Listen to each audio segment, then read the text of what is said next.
Rien n'effraie l'armée rouge en longue expédition. C'est peu tous ces flots, toutes ces montagnes. Les 5 chaînes pour nous, rides de fine houle. Le mont Oumang colossal, simple mode qu'on foule.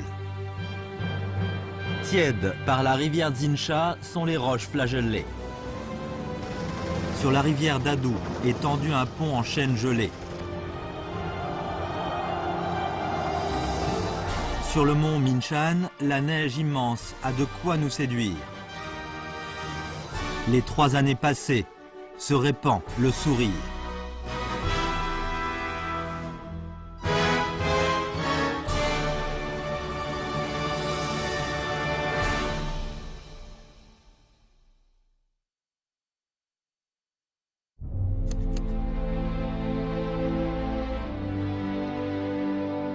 En mai 1960, Bernard Law Montgomery, maréchal de l'armée de terre britannique, a effectué une visite en Chine. Montgomery était un officier connu pendant la Seconde Guerre mondiale. Il a pris le commandement dans la campagne en Afrique. Il a dit à Mao Zedong, les 3 campagnes majeures que vous avez commandées, la campagne Liaoshen, la campagne Pingzin et la campagne Huaihai, peuvent égaler n'importe quelle grande campagne dans le monde. Mais Mao Zedong a dit, les 3 campagnes majeures ne sont rien. Je suis plutôt fier d'avoir traversé la rivière Cheshui 4 fois.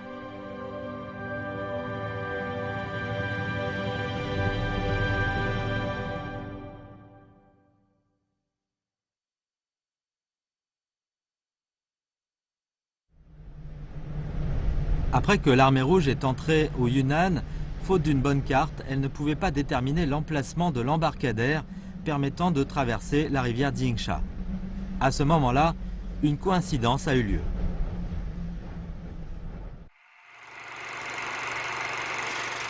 C'est un extrait du film La rivière Zinsha Ba, qui reproduit l'histoire légendaire de l'époque. En avril 1935, le détachement de reconnaissance des colonnes du comité militaire a intercepté des véhicules sur la route Yunnan-Guizhou et capturé 2 captifs. C'étaient les véhicules militaires envoyés par Long Yun à Kunming, dans lesquels il y avait des jambons, des médicaments du Yunnan, ainsi que d'autres spécialités du Yunnan qu'il offrait à Xueyue. Il y avait aussi 2 grandes valises en cuir. Après les avoir ouvertes, il y avait plus de 20 cartes militaires détaillées de la province du Yunnan que Long Yun avait préparées pour Xueyue. Quand les cartes ont été envoyées au quartier général de l'armée rouge, Mao Zedong et Zhu De étaient très contents. L'armée rouge avait cherché des cartes militaires du Yunnan sans résultat depuis très longtemps. Mais elle les avait enfin retrouvées par chance.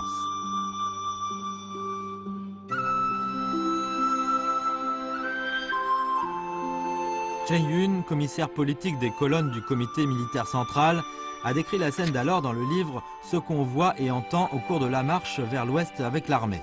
Il a écrit « Toute l'armée rouge était très contente. Dans les temps anciens, quand Liu Bei est entré au Sichuan, il avait la carte fournie par Zhang Song. Aujourd'hui, elle a la carte fournie par Long Yun. »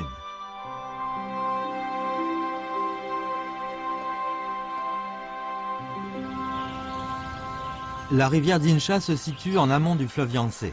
Elle traverse les montagnes et les vallées à la frontière du Sichuan et du Yunnan. La surface de la rivière est large, les vagues sont grandes, le courant est rapide et les plages sont nombreuses. Le 2 mai 1935, Zhu De, commandant en chef de l'armée rouge, a donné l'ordre de traverser la rivière Zinsha. Liu Bochang a commandé au 1er régiment des cadres des colonnes du comité central militaire d'occuper l'embarcadère Diaoping avant le 4 en prenant le chemin du milieu. Liu Bochang savait très bien que l'armée rouge risquerait d'être bloquée dans les vallées et anéantie par l'armée ennemie qui l'aurait attrapée si elle ne pouvait pas occuper l'embarcadère pour traverser la rivière. Liu Bochang 下命令，叫这个部队有一个连呐，就是干部团的一个连，都不是战士，都是连排长以上这个华藏国民党军队，华藏国民党军队以后呢，往前。De cette façon, Liu Bochang s'est approché de l'embarcadère avec ses troupes. Il a trouvé 2 bateaux et a immédiatement commandé à une section de traverser la rivière. Ensuite, l'armée rouge a trouvé 4 bateaux.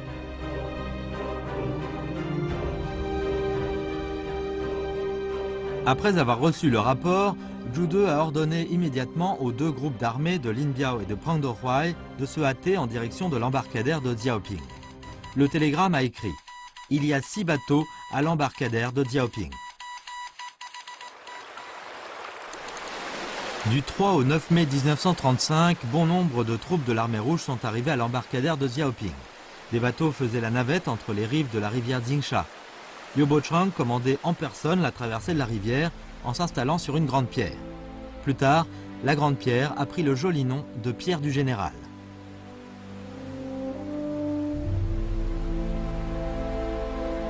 Pendant 7 jours et 7 nuits, 6 petits bateaux en bois ne cessaient de faire la navette. Comme l'armée du Kuomintang avait été rejetée loin de Kunming, il n'y avait pas de défense près de la rivière Jingsha. Et l'armée rouge avait atteint avec succès la rive nord sans aucune perte. Un jour après la traversée de la rivière Jingsha, les troupes de l'armée ennemie sont arrivées à la hâte sur la rive de la rivière. Mais l'armée rouge était déjà loin.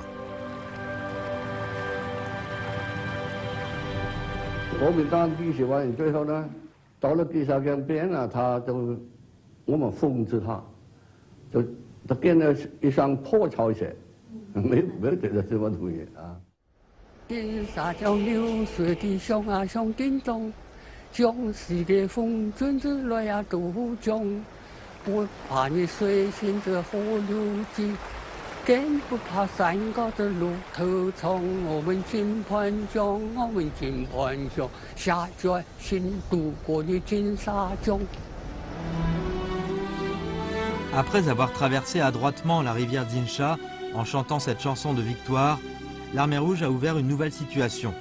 Jusqu'alors, les officiers et soldats de l'armée rouge se sont rendus compte que la tactique de diversion de Mao Zedong, en traversant 4 fois la rivière Cheshui, était vraiment merveilleuse. La campagne traverser 4 fois la rivière Cheshui a commencé le 19 janvier 1935 par le départ de l'armée rouge à Zuyi et a pris fin le 9 mai 1935 par la victoire dans la traversée de la rivière Jingsha.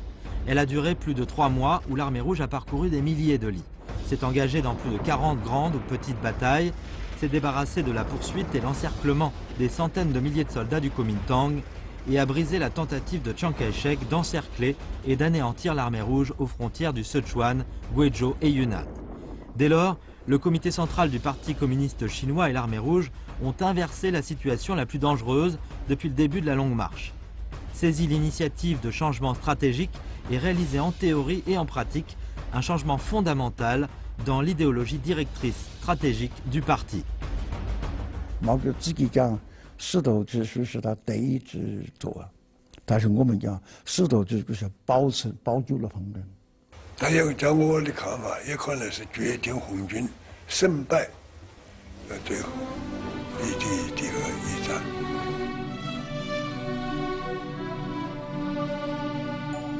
De toute évidence, la campagne traverser 4 fois la rivière Cheshui n'avait pas été prévue à l'avance, mais a résulté de la situation de guerre où l'ennemi était fort et on était faible, et de l'objectif de conserver la force et ouvrir une nouvelle situation.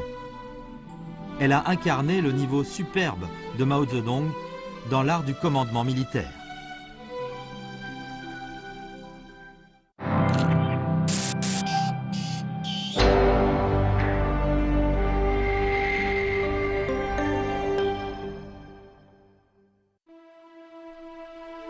La campagne magique traverser 4 fois la rivière Cheshui a aussi donné une impression inoubliable à toutes les troupes de l'armée ennemie. L'armée du Yunnan a dit que c'était un mouvement courbe et incompréhensible. L'armée du Sichuan a dit que c'était une forme de tai chi et insaisissable. L'armée du Guizhou pensait que c'était une tactique de meule qui a abouti au succès par surprise. L'armée centrale du Kuomintang a dit qu'elle s'était épuisée à poursuivre l'armée communiste quand cette dernière a fait un tour. Quant à Chiang Kai-shek, il a déploré « C'est une honte terrible depuis la poursuite et l'anéantissement de l'armée nationale ».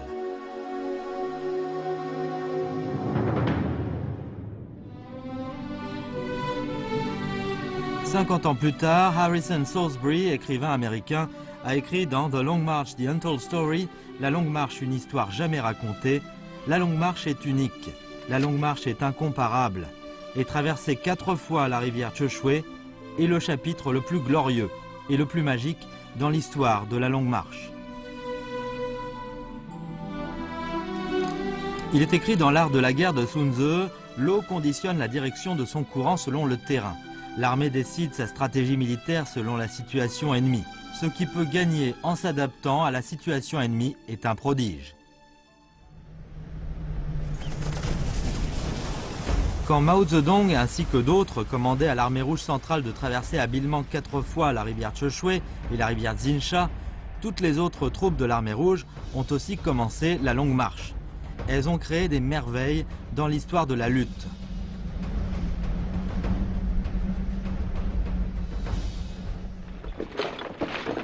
Le 16 novembre 1934, le 25e groupe d'armée de l'armée rouge dans la zone soviétique du Hubei, Henan et Anhui a effectué le départ de Hodiachong, de Luoshan, du Henan et a commencé la longue marche.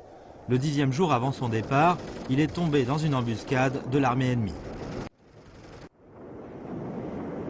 天气最冷的时候是寒流，咱们在山里面不习惯，那冻的实在不行，结果弄到敌人那个包围圈叫读书镇。 Le 25e groupe ne comprenait que 2980 personnes. Hormis le personnel de bureau et de service, les personnes qui pouvaient prendre part à la campagne n'égalaient pas un régiment de l'armée ennemie. L'armée ennemie comprenait environ 10 000 soldats composés de la 15e brigade et d'un régiment de cavalerie. Hu Huanxian, commissaire politique de l'armée rouge, a d'abord poussé un rugissement, puis un grand couteau et s'est précipité sur l'ennemi.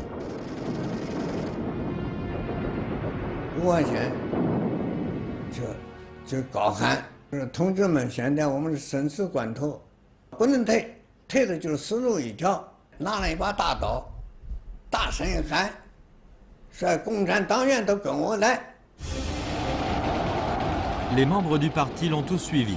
Tous les officiers et soldats de l'armée se sont engagés dans le combat en poussant des cris.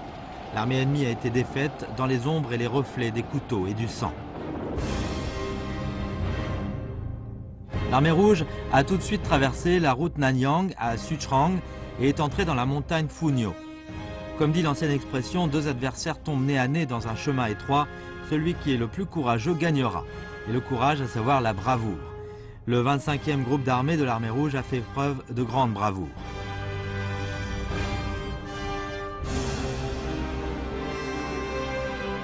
Différent du combat du bourg de Dushu que le 25e groupe d'armée de l'armée rouge a connu, le premier combat que le 4e groupe d'armée de l'armée rouge a connu depuis le début de la longue marche.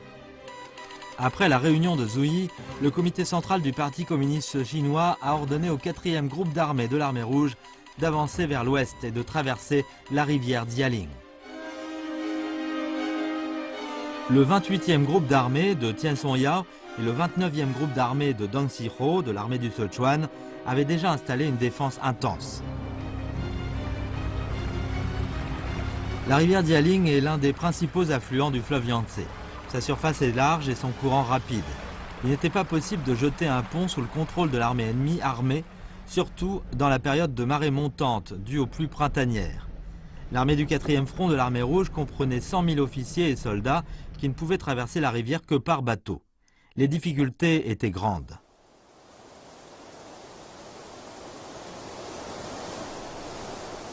Même des milliers de difficultés ne pouvaient pas battre l'armée rouge héroïque. Après 2 mois de préparation, le soir du 28 mars 1935, Xu Xiantien ainsi que d'autres ont conduit des dizaines de milliers d'officiers et soldats de l'armée du 4e front de l'armée rouge à prendre d'assaut l'armée de garde du Kuomintang sur la rive ouest de la rivière Jialing. Des navires de guerre ont pris le départ en même temps sur la rivière et ont franchi les lignes de défense ennemies. Ensuite, ils se sont avancés vers l'ouest et ont repris des passes stratégiques. En 24 jours, ils ont balayé la rive ouest de la rivière Jialing, attaqué et occupé 8 comtés au sud de l'Anzhong, contrôlé la grande région qui s'étendait sur plus de 100 km, tant horizontalement que verticalement, en atteignant la rivière Jialing à l'est, Bechuan à l'ouest, Zetrong au sud et la limite du Sichuan et du Gansu au nord, et remporté une grande victoire en anéantissant environ 10 000 ennemis de 12 régiments. La victoire dans la campagne, avancée vers l'ouest et traversée la rivière Jialing, a créé un précédent réussi dans l'histoire de l'armée rouge qu'un grand groupe d'armées a traversé la rivière.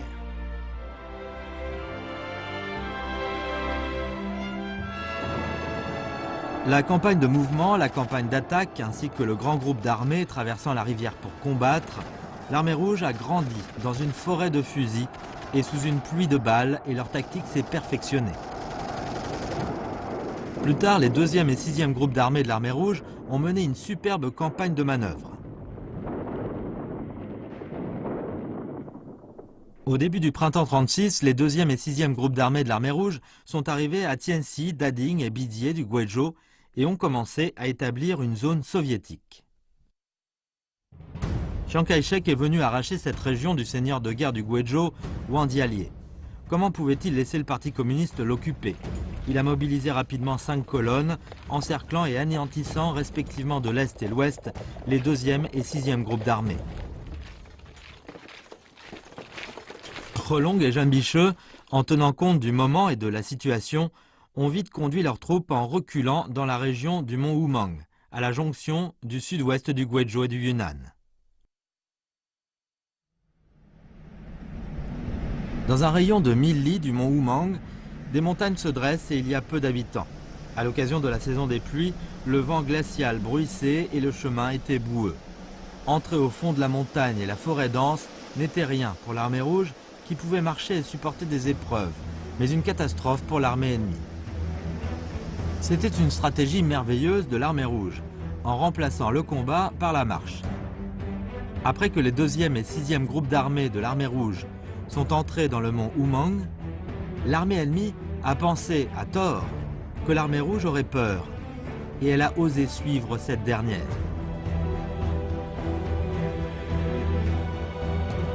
En voyant que les ennemis étaient piégés, Relong et Jean Bicheux ont ordonné aux 2e et 6e groupes d'armées de l'armée rouge de faire des détours dans les montagnes. Ils ont d'abord marché vers l'ouest, puis tourné vers le nord, encore vers l'ouest, puis vers le sud. Ils ont ainsi entraîné l'armée ennemie à marcher pendant plus d'1 mois. Finalement, l'armée ennemie a été désorientée et a renoncé à encercler et anéantir l'armée rouge après avoir beaucoup souffert.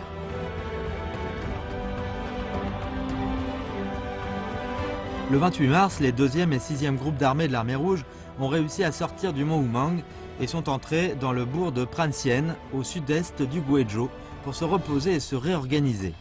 Alors, la campagne de détour dans le mont Wumang a pris fin victorieusement.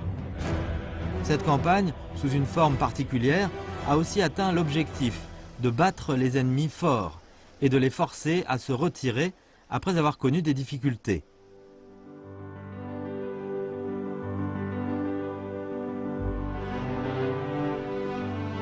Plus tard, Mao Zedong, très content, a dit « Les 2e et 6e groupes d'armées ont fait des détours dans le mont Wumang, ce qui nous a même désorientés, sans parler des ennemis. Mais vous avez quand même réussi à vous en sortir. Vous étiez plus de 10 000, et vous étiez encore plus de 10 000 quand vous vous en êtes sortis. Il n'y a eu presque aucune perte. C'est vraiment un grand miracle, une grande expérience qui mérite d'être résumée et apprise par tout le monde. »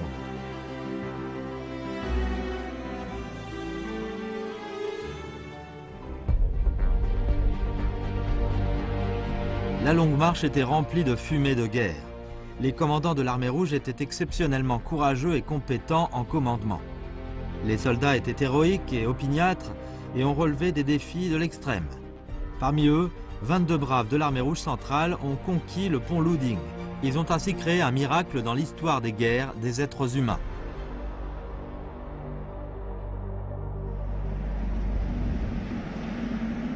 En mai 1935, après avoir traversé habilement la rivière Dinsha, l'armée rouge centrale a passé par le quartier des Yi. À ce moment-là, une grande rivière houleuse traversait devant elle.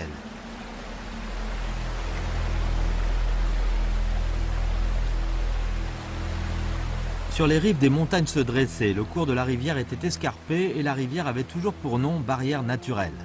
Pour traverser la rivière, hormis le pont suspendu en chaîne de fer dans le district de Luding, en amont de la rivière, on ne pouvait que prendre le bateau. À l'époque, les troupes de Shedakrai, roi Yi du royaume céleste de la Grande Paix, poursuivies par l'armée des Qing, avaient été anéanties à Anshunchang, près de la rivière Dadu.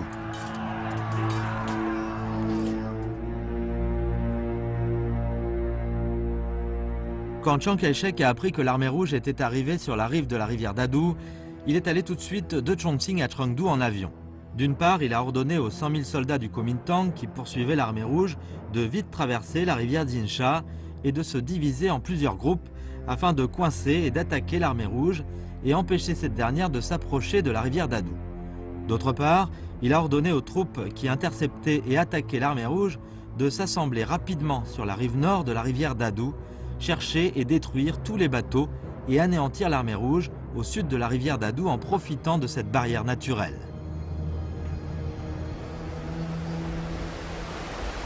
Traverser la rivière Dadu est devenue la clé de la survie du comité central du Parti communiste chinois et de l'armée rouge centrale.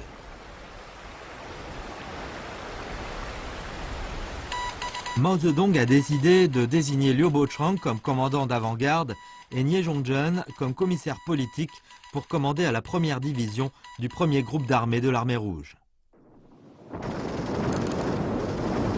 Le 25 mai, Yang Lezhe, chef de régiment, a commandé au premier régiment de se hâter vers Anshunchang et anéantir les gardes ennemis. Après avoir trouvé un bateau caché, le premier régiment s'est réorganisé en 17 troupes d'assaut commandées par Sun Zixien, chef du premier bataillon. Les braves ont réussi à traverser la rivière en affrontant les coups de feu intenses des ennemis sur la rive opposée.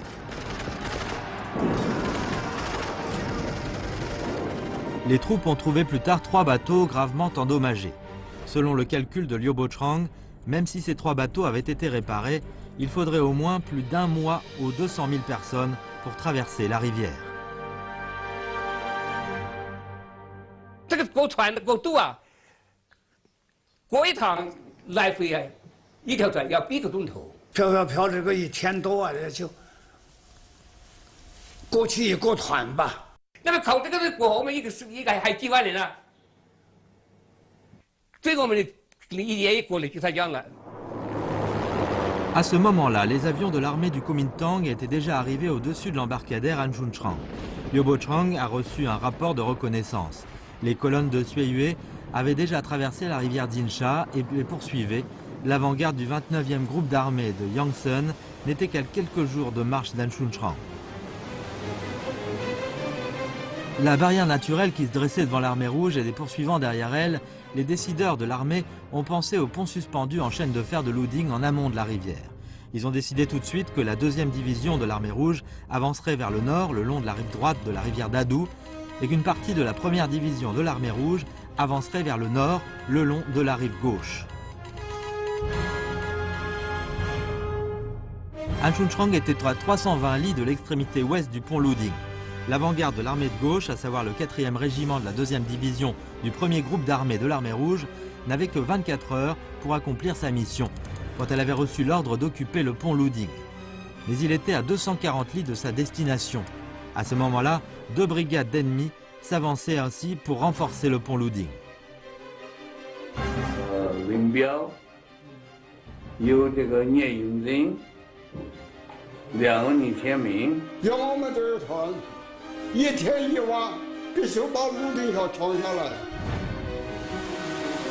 Marcher 240 lis pendant un jour et une nuit, c'était tout à fait impossible. D'autant plus que marcher sur les sentiers sinueux et dangereux entre les falaises et les rochers et la rivière Dadu rugissante, les troupes tomberaient par la moindre négligence en marchant au bord d'un précipice. Mais elles ont reçu l'ordre de partir tout de suite.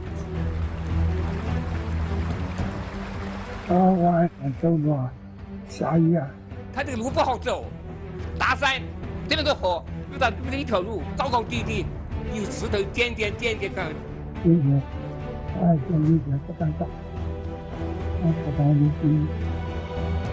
Le 4e groupe d'armée de l'armée rouge s'avançait jour et nuit. Le matin du 29 mai, il est enfin arrivé à destination et a occupé l'extrémité ouest du pont Luding. 白天走，还得跑步走，边走边打，才到泸定桥西头。 Le pont Luding se situait près du district de Luding, de Sikrang, et défendait la voie principale de Chuankrang, Sichuan-Sikrang. Il a été construit en 1700.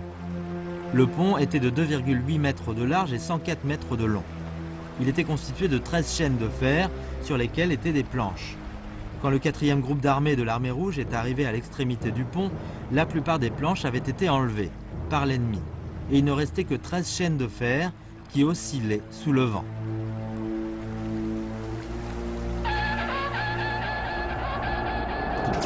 Le temps était très limité et chaque seconde comptait. La campagne qui consistait à s'emparer du pont Louding a été lancée à 16 h le même jour.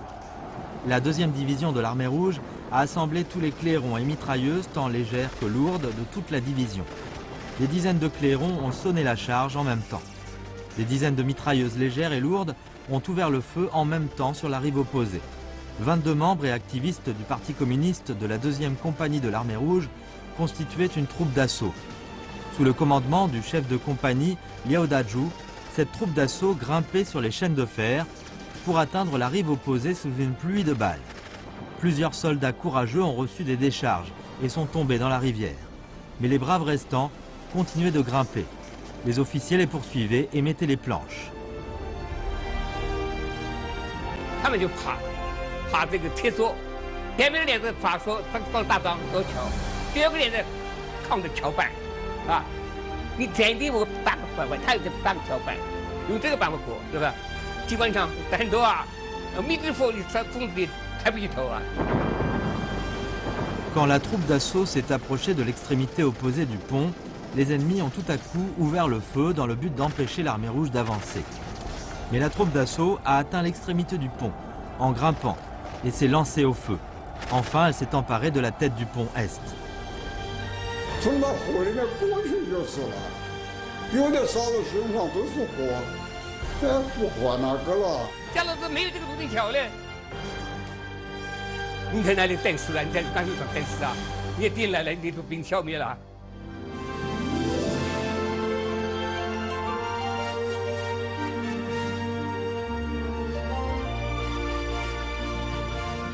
Traverser la rivière d'Adou et s'emparer du pont Louding était une page la plus palpitante dans l'histoire de la longue marche de l'armée rouge. Il y avait des risques partout, et l'armée rouge risquait d'être anéantie si elle faisait preuve de la moindre négligence. 22 soldats courageux de la 2e compagnie du 4e régiment de l'armée rouge ont créé une merveille dans l'histoire de la lutte. L'armée rouge a survécu, encore une fois, dans cette campagne.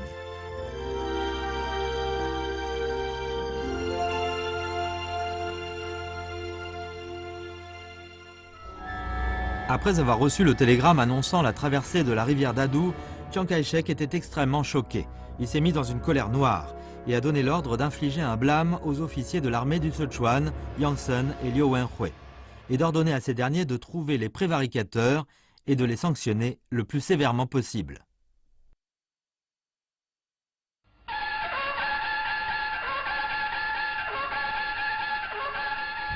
Au cours de la longue marche, les commandants de l'armée rouge et les officiers et soldats courageux et aguerris, qui n'avaient pas peur du sacrifice, s'unissaient à la vie, à la mort. Ils ont créé des merveilles de lutte, où le courage et la sagesse se faisaient écho.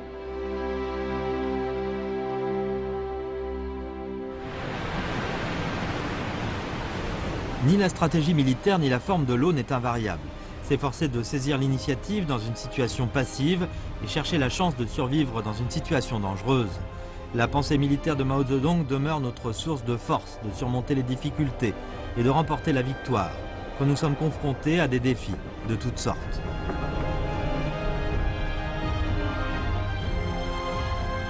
La guerre est non seulement un combat militaire, mais aussi un combat de soutien du peuple. Sans le soutien du peuple, l'armée rouge n'aurait jamais pu avancer d'un pas.